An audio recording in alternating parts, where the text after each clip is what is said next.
하나님은 여기시니 예배하는 자가 영과 진리로 예배할지니라. 아멘.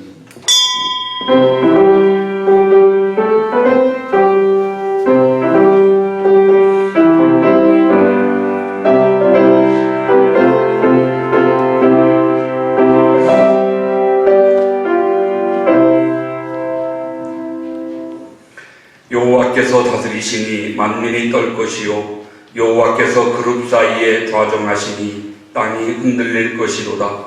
시온에 계시는 여호와는 위대하시고 모든 민족보다 높으시도다. 주의 크고 두려운 이름을 찬송할지니 그는 거룩하심이로다. 너희는 여호와 우리 하나님을 높이고 그 성산에서 예배할지어다. 여호와 우리 하나님은 거룩하심이로다. 아멘. 거룩하신 우리 하나님 아버지, 오늘 시온산에 거하시는 주님 앞에 주님의 임재 안으로 들어가고자 한자리에 모여 예배하게 하시오니 감사합니다. 복된 날 거룩함으로 영과 진리로 예배하는 사랑하는 모든 주님의 백성들 위해 이 시간 하늘의 신령한 은혜와 말씀과 능력을 덧입혀 주시옵시고 세상의 모든 염려와 걱정 내려놓고 주님 안에서 평강과 위로와 세임받는 은혜의 시간이 되게 하여 주시옵소서. 우리 허물이 많습니다. 죄로 더럽혀지고 욕심대로 살던 우리의 부족함을 긍휼히 여겨주시옵시고 하나님 원하옵는 이 십자가의 보혈로 씻어 정결케 하셔서 하나님 앞에 흠없이 제물되는 귀한 산제사 예배가 되게 해 주시옵소서. 예배의 시작과 끝을 주장하시고 홀로 큰 영광 받으시며 우리에게 새 은혜 더하여 주실 것을 믿고 감사드려 존귀하신 예수님의 이름으로 기도하옵나이다. 아멘.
신약성경 고린도 후서 5장 13절로 21절까지 말씀을 제가 봉독하겠습니다. 우리가 만일 미쳤어도 하나님을 위한 것이요 정신이 온전하여도 너희를 위한 것이니 그리스도의 사랑이 우리를 강권하시는도다. 우리가 생각하건대 한 사람이 모든 사람을 대신하여 죽었은즉 모든 사람이 죽은 것이라. 그가 모든 사람을 대신하여 죽으심은 살아있는 자들로 하여금 다시는 그들 자신을 위하여 살지 않고 오직 그들을 대신하여 죽었다가 다시 살아나신 이를 위하여 살게 하려 함이라. 그러므로 우리가 이제부터는 어떤 사람도 육신을 따라 알지 아니하노라. 비록 우리가 그리스도도 육신을 따라 알았으나 이제부터는 그같이 알지 아니하노라. 그런즉 누구든지 그리스도 안에 있으면 새로운 피조물이라. 이전 것은 지나갔으니 보라 새 것이 되었도다. 모든 것이 하나님께로서 났으며 그가 그리스도로 말미암아 우리를 자기와 화목하게 하시고 또 우리에게 화목하게 하는 직분을 주셨으니 곧 하나님께서 그리스도 안에 계시사 세상을 자기와 화목하게 하시며 그들의 죄를 그들에게 돌리지 아니하시고 화목하게 하는 말씀을 우리에게 부탁하셨느니라. 그러므로 우리가 그리스도를 대신하여 사신이 되어 하나님이 우리를 통하여 너희를 권면하시는 것 같이 그리스도를 대신하여 간청하노니 너희는 하나님과 화목하라. 하나님이 죄를 알지도 못하신 이를 우리를 대신하여 죄로 삼으신 것은 우리로 하여금 그 안에서 하나님의 의가 되게 하려 하심이라. 아멘. 전사님 하나님께 찬양 드리겠습니다.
이번 함께 나눌 말씀의 제목은 예수님께 미쳐 삽시다. 우리나라 초대교회 시절 목회자도 귀했고 성경도 무척 귀했습니다. 교인들 중에 성경 가진 분들이 몇 분이나 있겠습니까? 또 그 당시에는 전기불도 없을 때니까 호롱불 켜고 예배도 드리고 하던 때입니다.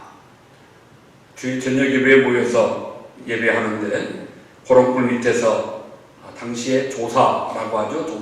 그 당시에는 전사님을 조사라고 했습니다. 이 조사님이 참 눈이 침침하니까 두꺼운 돋보기를 띄고 그리고 성경을 읽기 시작합니다. 그날 말씀이 시편 23편 말씀이었습니다. 그래서 읽는데 참 눈도 침침하고 호롱불도 밟지 않고 하니까 좀 잘 안 보였던 모양입니다. 읽다가 여호와는 내 목 자르시니 내게 부족함이 없으리로다 이렇게 읽었습니다. 여호와는 내 목 자르시니 내게 부족함이 없다 이렇게 읽고 생각하니까 정말 의미심장한 말입니다. 그래서 이제 그 말씀을 읽고 비장한 얼굴로 그 조사님이 설교를 시작하면서 저는 정말 여호와께서 내 목을 자르셔도 나는 정말 부족함이 없습니다 이렇게 외치셨더니 조사님의 그 죽어도 좋습니다 하는 외침 듣고 성도들이 나도 내도요 나도요 하는 소리가 여기저기서 들렸더라고 하는 그런 전해오는 우리 교회사의 이야기를 우리가 들을 수가 있습니다. 여호와가 내 목을 자르셔도 나는 좋습니다. 정말 그래도 나는 부족함이 없습니다 라고 고백했던 우리 믿음의 선배들이 계셨기에 오늘 우리들이 주의 몸된 교회를 세워가고 주님의 나라를 섬기는 일꾼들이 된 줄로 믿습니다. 인생을 살아가면서 자주 깨달음을 갖는 것 중에 하나가 실천이 이론보다 훨씬 중요하다는 것을 깨닫습니다. 100마디의 말, 1000마디의 말을 하는 것보다 한 번 행동으로 보여주는 것이 사람을 감동시킬 때가 훨씬 더 많이 있습니다. 저는 지난주에 이 유튜브를 통해서 한 사람을 이렇게 보게 되었는데 정말 감동이 되었고 울컥했습니다. 아마 여러분들도 아시는 분들이 많이 계실 텐데요. 설악산의 작은 거인이라고 불리는 지객꾼 임기종 씨 이야기입니다. 설악산에서 거의 50년을 지객꾼으로 짐을 날랐습니다. 요즘은 차가 얼마 깊숙이 들어오지만 전에 차가 들어오지 못할 때에는 초입에서부터 그 설악산 안에 절이 있는가 본데 그 절 정도까지 매일같이 지게에 짐을 싣고 날랐습니다. 당시에는 50명 되는 많은 지객꾼이 있었다고 그래요.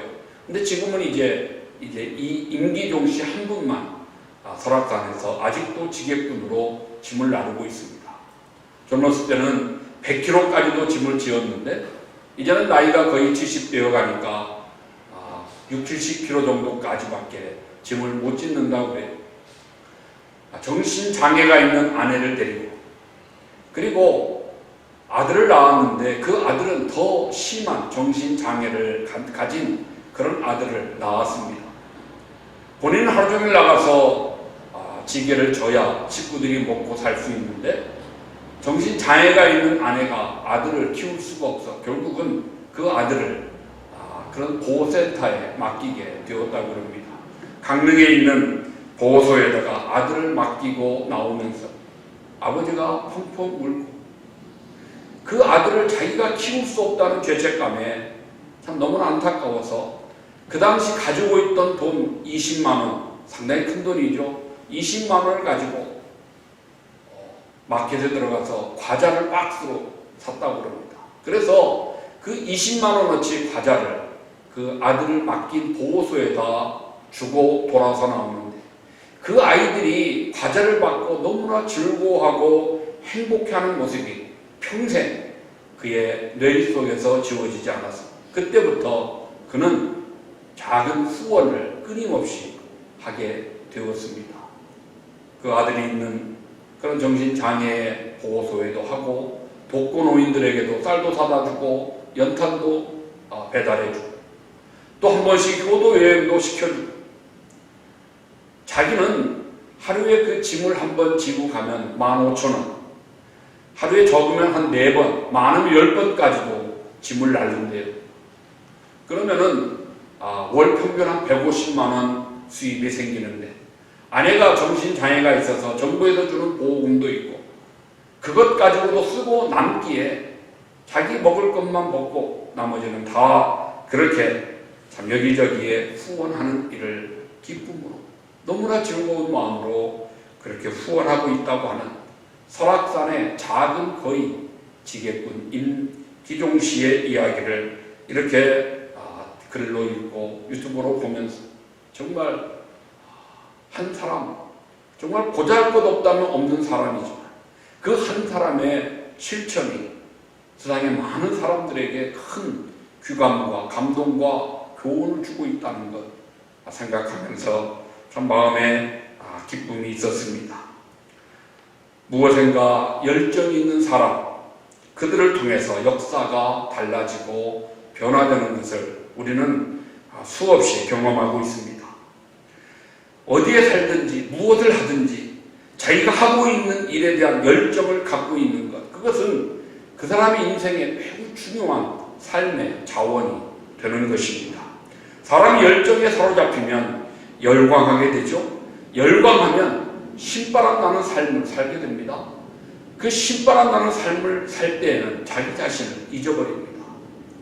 문제도, 아픔도, 고통도, 두려운 것도, 배고픔도, 그 모든 것을 다 잊어버리고 신바람 나서 자기가 열중해 있는 그것에 열광하는 그런 모습을 우리가 볼 수가 있습니다.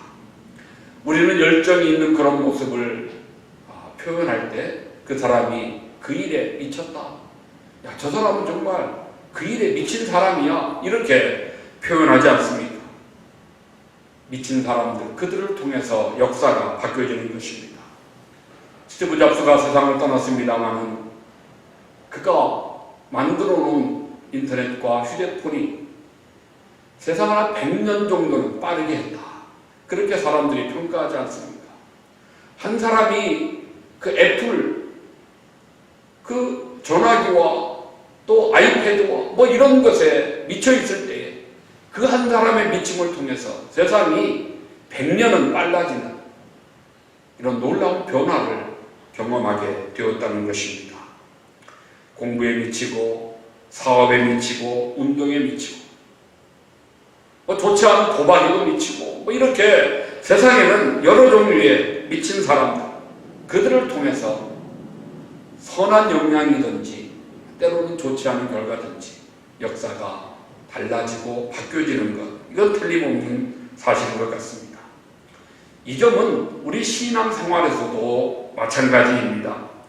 열광한다, 엔투아시즘이라고 하는 이 단어가 헬라어 뜻으로 보면 하나님과 하나가 된 자다.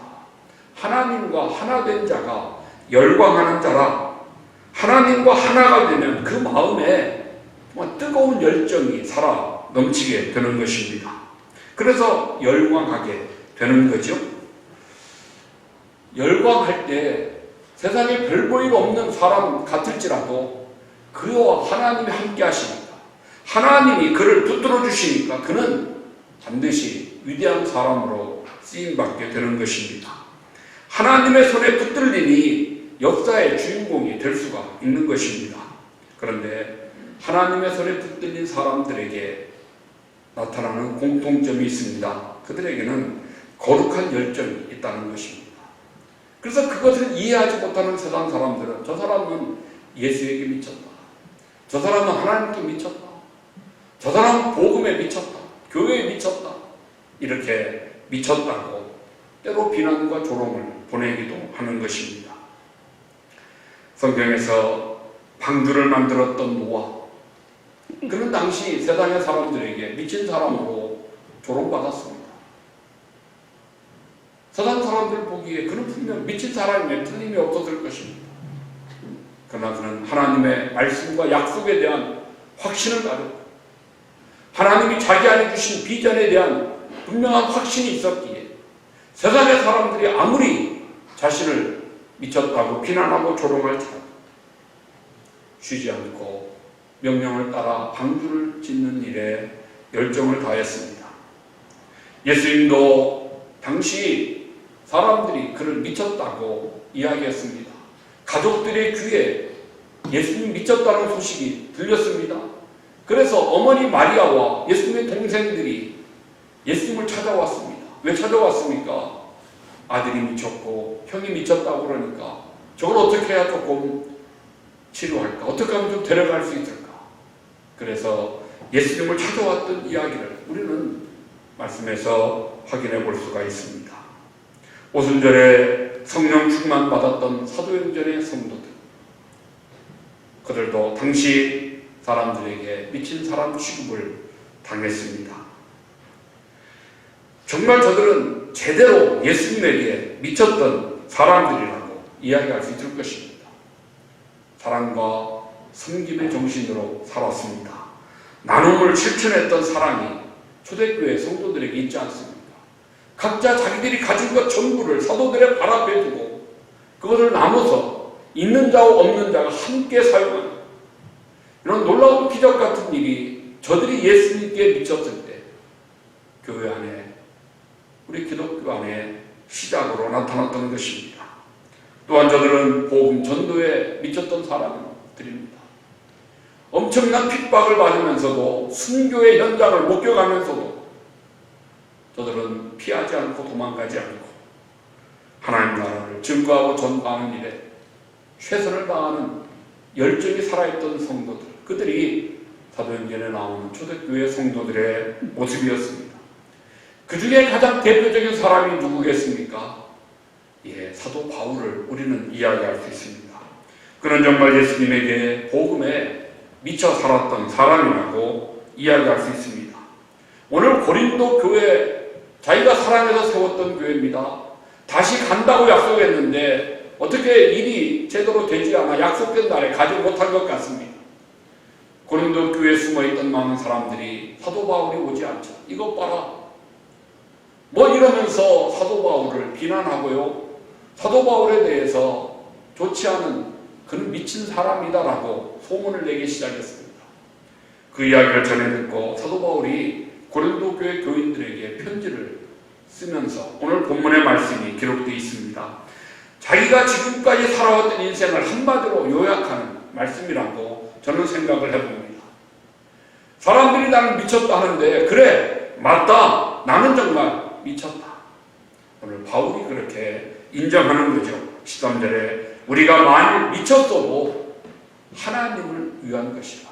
그래, 정말 우리가 미쳤다면 우리는 하나님을 위해서 미친 것이라고 그렇게 바울이 고백하고 있습니다.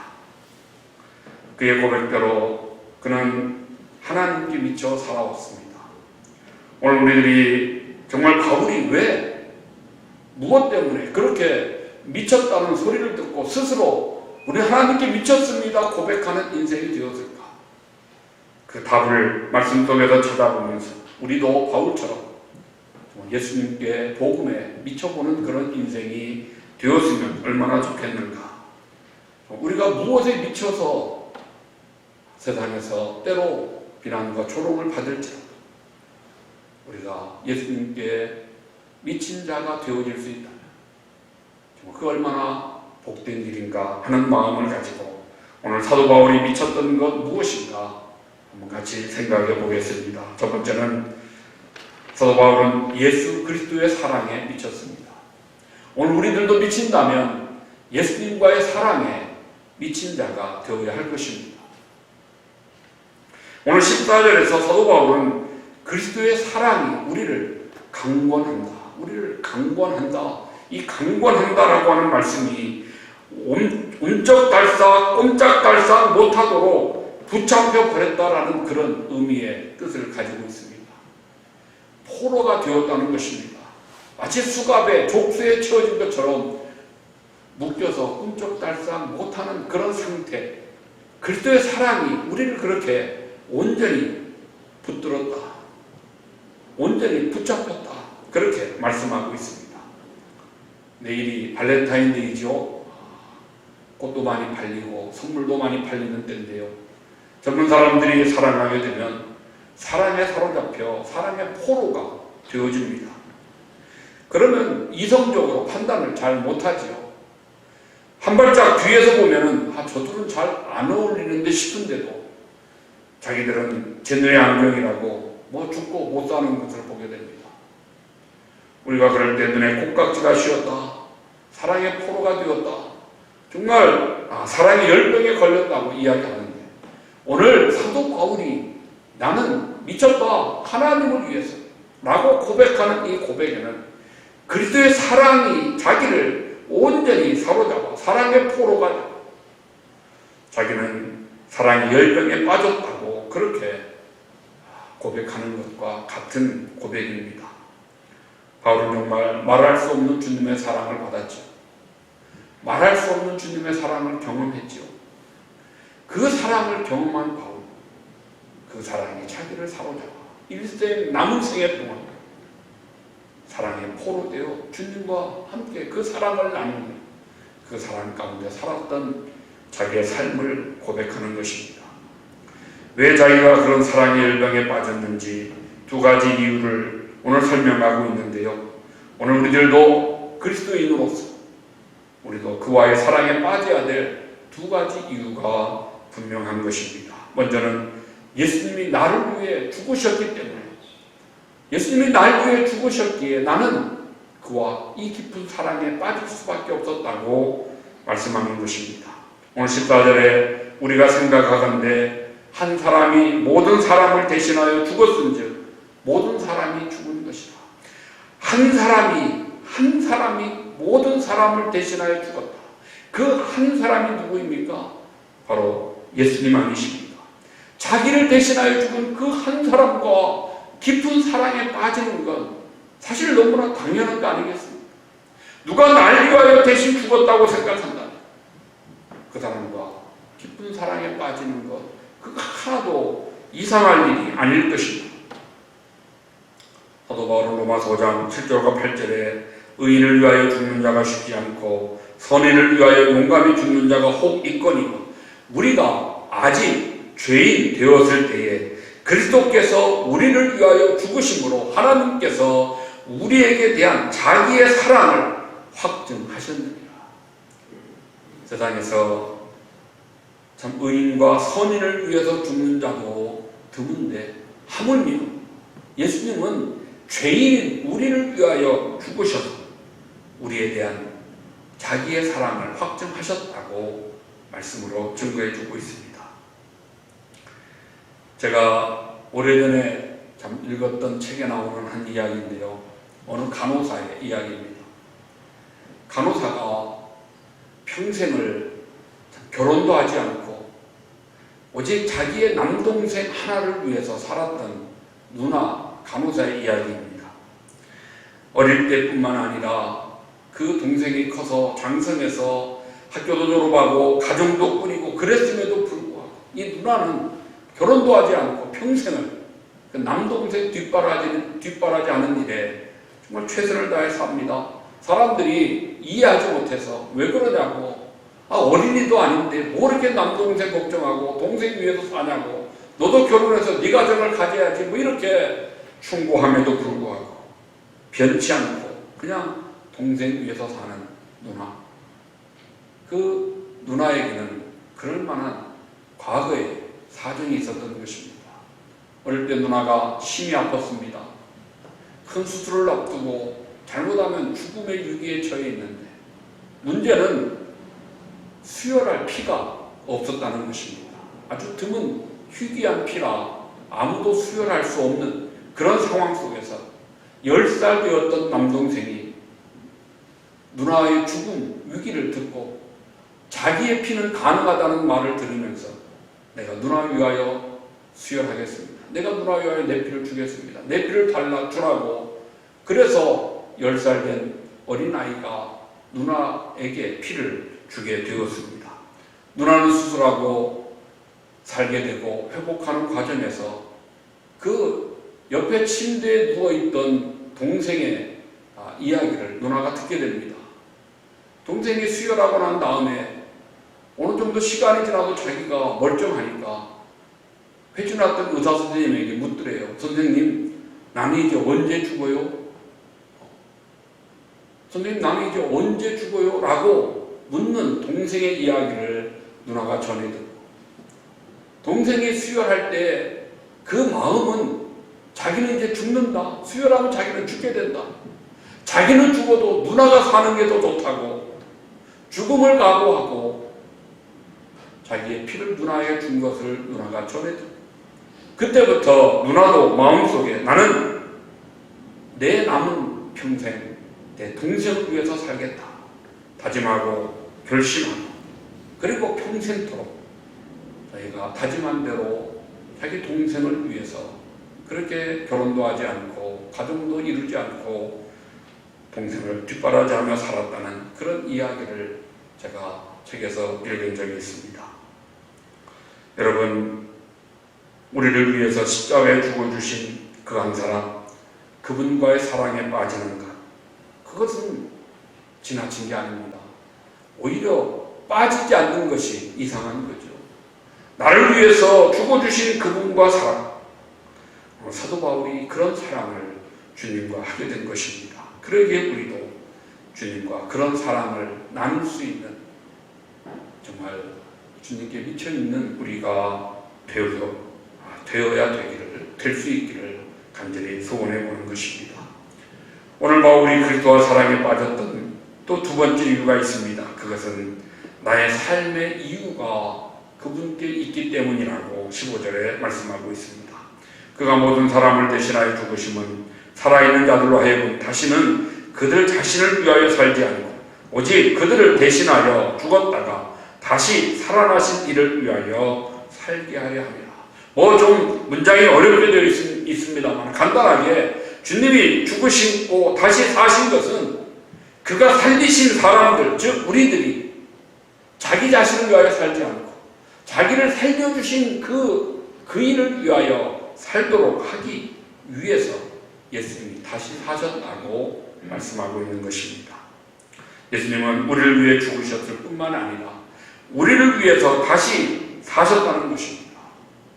다시 사심으로 우리가 이제 그분을 위하여 살 수 있도록 만들어 주셨다는 것입니다. 그분이 죽고 끝났으면 우리가 누구를 위하여 삽니까? 날 위하여 그분이 죽으셨는데 그것으로 끝났는데, 아닌데 그분이 다시 사셨기에 우리가 이제 삶의 목표가 생겼다는 것입니다. 저분이 날 위하여 죽으셨고 다시 사셨으므로 나도 저분을 위하여 살겠노라. 이런 삶의 이유와 삶의 목적이 우리 안에 생겨지게 되었다는 것입니다. 세상에 많은 사람들이 목적 없이 방황하고 살고 있습니다. 무기력합니다. 아무런 감동이 없습니다. 왜 그렇습니까? 삶의 목적 의식이 없기 때문입니다. 왜 사는지 그것이 없으니까 하루하루 그냥 되어지는 대로 주어지는 대로 그냥 그렇게 살게 되는 것입니다. 거기에 무슨 활력이 있고 거기에 무슨 감동이 있겠습니까? 무기력하고 무감동의 삶을 살 수밖에 없는 거죠. 그러나 우리가 정말 예수님이 날 위하여 죽으시고 예수님이 날 위하여 다시 사셨다고 하는, 그래서 그분을 사랑한다는 바울의 고백을 우리도 할 수 있다고 한다. 우리의 모든 것을 다해서 내가 살아갈 목적과 대상이 우리 안에 생겨진 것입니다. 바로 예수님이죠. 예수님을 위해서 이제 우리도 살아가는 삶의 목적을 가지고 오직 그 한 사람 예수님을 위하여 살아갈 수 있는 그런 저와 여러분 우리들이 될 수 있기를 주님의 이름으로 축복합니다. 네. 이제 한 가지만 더 말씀드리고 말씀을 마칩니다. 주님과의 사랑에 미친 바울은 또 하나 그 사랑을 전하는 일에도 미쳤습니다. 주님과의 사랑에만 미친 것이 아니고 내가 주님을 사랑합니다라고 이 사실을 전하는 일에도 그는 미쳤던 것입니다. 바울은 좋은 학벌, 좋은 학문, 로마 시민권, 사회적 지위도 정말 높은 사람, 당시의 엘리트로서 성공이 보장되어 있는 인생이었고 성공이 정말 보장되어 있는 그런 사람이었습니다. 그런데 어느 날 그가 예수님을 만나고 예수님의 포로가 되어서 예수님에게 미쳐버리게 되고, 예수님께 미쳐버리니까 자기의 모든 것을 다 포기하고 다 내려놓고 이제 그 엄청난 고생의 선교 여행을 다니지 않습니까? 다니면서 감옥에 갑니다. 매도 수없이 맞습니다. 돌로 정말 돌 맺힘을 당합니다. 엄청난 고난을 받습니다. 굶주립니다. 물에도 파손되어 죽을 뻔한 위기를 수없이 건너갑니다. 그럼에도 포기하지 않고 복음을 전합니다. 그러다가 예루살렘 감옥에 그가 갇혀 2년 동안 끌려다녀 재판을 받습니다.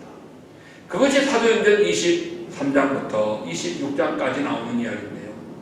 그 마지막에 그가 베스도라고 하는 총독 앞에 서서 재판을 받게 됩니다. 총독과 여러 반백들이 둘러서는 있는데 바울에게 마지막 변명할 기회를 줍니다. 자신을 변호할 기회를 줍니다. 이때 그 베스토가 바울에게 이런 말을 합니다. 바울아, 네가 미쳤도다. 내 많은 학문이 너를 미치게 했구나. 바울, 너는 정말 내가 보니 너는 정말 미친놈이다. 네가 너무 공부를 많이 해서 미쳤니? 너는 정말 미쳤다고 한심스럽게 베스토가 바울에게 이야기하죠. 그 말을 듣고 바울이 대답합니다. 사도행전 26장 29절에 바울이 이르되 말이 적으나 많으나 당신뿐만 아니라 오늘 내 말을 듣는 모든 사람도 다 이렇게 결박된 것 외에는 나와 같이 되기를 하나님께 원하나이다. 너 미쳤구나. 예. 오늘 제 말을 듣는 총독 그리고 여기 서 있는 모든 사람들이요. 바라기는 나처럼 이렇게 수갑에 채워있는 결박된 것 이것 빼고는 여러분들도 다 나처럼 되기를. 무슨 말입니까? 여러분들도 다 나처럼 미친 사람 되기를 내가 하나님께 원합니다. 오늘 바울이 그렇게 마지막 자기의 변호를 하는 것을 볼 수 있습니다. 오늘 그 앞에 지금 그 말을 듣는 사람들이 누굽니까? 총독이요, 왕이요, 장관들이요, 당시 정말 세상의 기준으로 봐서는 최고 성공한 사람들입니다. 그럼 보통은 내가 여러분들처럼 되기를 원합니다. 내 자녀들이 여러분들처럼 되었으면 좋겠습니다. 이렇게 돼야 하는데 아니죠. 반대로 여러분들이 나처럼 정말 죄수의 복을 입고 죄수로서 신문당하는 이런 비천한 모습의 자신이지만 그러나 내 안에는 예수님이 계시고 나는 예수님을 사랑하고 정말 내가 예수님을 증거함같이 여러분들도 나처럼 되기를 내가 원합니다라고 그렇게 외치는 바울을 볼 수가 있습니다. 우리가 그리스도의 사랑을 경험했다면 정말 우리도 바울처럼 그리스도의 사랑을 경험한 자들이라 오늘 바울의 고백은 저와 여러분 우리들의 고백이 되어야 마땅할 것입니다. 믿음은 변화를 가져와야 됩니다. 믿음에도 불구하고 변화가 없다면 그것은 제대로 온전한 믿음은 되지 못했을 것입니다. 바울은 예수님을 만나 예수님을 사랑하고 믿게 되었을 때 180도 바뀌어진 인생의 변화를 우리에게 보여주지 않습니까? 핍박자에서 전도자로 바뀌어질 수 있었습니다. 오늘 그리스도 안에 있는 자들은 누구든지 새 피조물이라고 선언하는데 이것은 우리 모두가 변할 수 있다는 것입니다. 그리스도 안에 있는 자는 변화될 수 있다고 하는 그런 핵심의 내용을 우리에게 바울이 소개하는 것입니다. 변하지 못하면, 변하지 않으면 그것은 신앙이 아닙니다. 온전한 믿음이 될 수 없습니다. 우리가 주님을 사랑하고 우리 안에 살아있는 믿음이 있다면 우리는 조금씩이라도 날마다 좀 더 거룩한 인생으로 변화되어 가야 되는 것이 마땅한 것입니다. 오늘 그리스도의 사랑이 우리를 변화시키고 그리스도의 사랑이 우리를 하나님과 화목되게 하고 우리가 정말 그리스도께 미쳐있는 우리가 되어야 합니다. 오늘 18절에서 바울사도는 전도의 책임이 하나님과 화목하게 하는 직분이라고 이야기합니다. 복음이 무엇인가? 19절에는 하나님과 화목하게 하는 말씀이라고 그렇게 소개합니다. 20절에는 전도를 가리켜 하나님과 화목하게 하는 것이라고 그렇게 증거하고 있습니다. 우리가 하나님과 등지고 살았습니다. 어두움의 삶을 살았습니다. 그런데 예수님이 우리를 대신하여 그 한 사람이 죽으셨습니다. 그래서 우리는 이제 하나님과 화목하게 될 수 있게 된 것입니다. 변화되어 거룩한 삶으로 나아갈 때 점점 더 우리는 하나님과 화목한 자가 될 것입니다. 너희는 하나님과 화목하라. 그래야만 너희에게 평안과 형통이 있으리라고 우리의 성경이 말씀하고 있습니다. 우리가 하나님과 화목해져 갈 수, 복음을 통해서 주님과의 그 사랑 속에서 우리가 조금씩 변화되어 하나님과 화목되어 갈 수, 우리가 사는 삶이 행복해 될 것이고 우리가 사는 가정이 좀 더 축복된 가정이 될 것이고 그런 삶을 통해서 조금씩 우리가 사는 이웃과 세상을 밝혀가는 세상을 변화시켜가는 그런 인생이 될 줄로 믿습니다. 이제 말씀을 맺겠습니다. 어떤 일에 대하여 열정을 갖는다. 참 귀한 일입니다. 열정을 가지고 살아야 되죠. 그래야 신바람 나는 인생을 살 수 있습니다. 그 열정과 신바람은 마치 그 일에 미친 사람처럼 보이게 될 것입니다. 열정과 역정은 다릅니다. 열정이 사라지고 열정이 남아있지 않으면 그 사람에게 남는 것, 역정만 남습니다. 열정은 행복하게 만들지만 역정은 그 사람을 절망시킵니다. 열정 있는 사람들은 사람들을 하나로 뭉치게 하지만 역정이 많은 사람들은 사람을 떠나가게 만듭니다. 우리 모두가 거룩한 일에 예수님의 복음에 정말 미쳐있는 열정 있는 우리들이 되면 우리 자신이 행복한 인생이 될 것이고 그 열정을 보고 우리 주변에 더 많은 사람들이 함께 모여 주님을 위해서 교회를 위해서 주님의 복음과 사역을 위해서 다 함께 신바람 나는 그런 인생을 살아가게 될 것입니다. 바라기는 우리 모두 한 번밖에 없는 인생 후회 없이 주님께 미쳐 사는 인생 되어 주님 앞에 정말 행복한 삶을 살고 주님 앞에 가게 될 때 칭찬받는 그런 저와 여러분 우리 모두 될 수 있기를 우리 주님의 이름으로 축복합니다. 네. 하나님 우리 아버지 감사합니다. 거룩함에 미쳐 예수님께 미쳐 복음에 미쳐 사는 인생 바울의 인생을 우리가 돌아보면서 주여 우리도 예수님께 미쳐 사는 인생 되기를 간절히 소원해 봅니다. 아버지여 우리 안에 열정이 있게 하시고 주님과의 사랑이 뜨겁게 하시고 남아있는 우리의 생애 속에서 좀 더 거룩함으로 변화되어가 세상을 밝히며 세상에 그리스도의 향기를 전파하며 세상 속에 더 가치 있는 인생으로 우리 자신과 주변의 사람들을 변화시켜가는 우리 모두가 되게 하여 주시옵소서. 한번 사는 인생 일생을 살아가면서 정말 좀 더 보람있고 가치 있는 우리의 인생 될 수 있도록 예수님께 미쳐 살게 하시고 복음에 미쳐 살게 하시고 좀 더 예수님과의 사랑이 날마다 더 간절하고 뜨거워질 수 있도록 복내려 주시옵소서. 이거 감사하며 예수님의 이름으로 기도하옵나이다. 아멘. 일어나셔서 내 마음에 주를 향한 사랑 한 번 더 같이 찬양하겠습니다.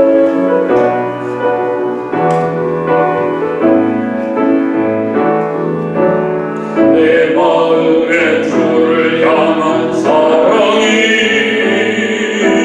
나의 발엔 주가 주신 진리야 나의 눈에 주의 눈물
그리스도의 은혜와 아들을 십자가에 희생하여 우리를 살려주신 우리 하나님 아버지의 그 무한하신 사랑하심과 오늘도 이 귀한 진리를, 이 복음을 우리 가운데 믿게 하시고 이제 우리도 주님 위하여 살도록 세임 주시는 성령 하나님의 위로하심과 강건하심과 교통하심, 오늘도 주님 앞에 말씀에 아멘하며 순종하여 남은 생에 주님께 미쳐 복음에 미쳐 주님 나라 확장 위하여 교회를 위하여 예수 그리스도의 영광을 위하여 살기를 소원하며 다짐하는 사랑하는 모든 성도들 심령 위에, 가정 위에, 자녀들 위에, 생업 위에, 기도하는 제목들 위에, 빛값으로 사고 세우신 주님의 몸된 교회 위에 이제로 영원토록 함께 있을지어다. 아멘.